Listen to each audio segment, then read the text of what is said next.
నిన్నటి ఎపిసోడ్లో ధనుష్ఠాకారం విన్న తాటకి ఆ ధ్వని వచ్చిన దిశగా బయలుదేరింది.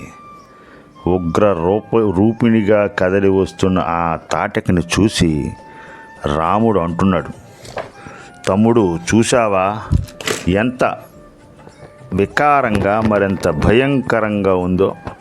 ఇది కనపడితే సామాన్యుడు మూసిన కన్ను తెరవడు, అంత భయంకరంగా ఉంది. అయినా ఆడదాన్ని చంపడానికి నా మనసు అంగీకరించట్లేదు తమ్ముడు అంటాడు రాముడు. ఈలోగా ఆ భీకర రూపం రాముడి మీదకి దూకింది.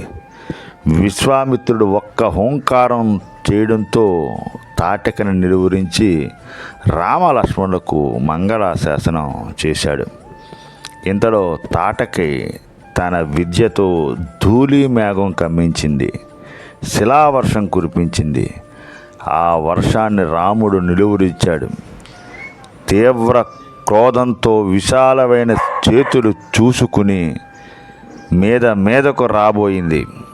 రాముడు చేతులు రెండు ఖండించాడు.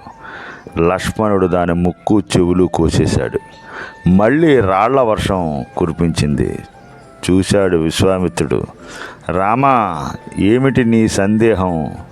ఆ దుష్టురాలను త్వరగా సంహరించు, చీకటి పడుతోంది, చీకటి పడితే దాని బలం పెరుగుతుంది అని హెచ్చరించాడు. సంకోచించకు అనడంతో రాముడు శబ్దవేదితో తాటకి మాయాజాలాన్ని ఛేదించాడు.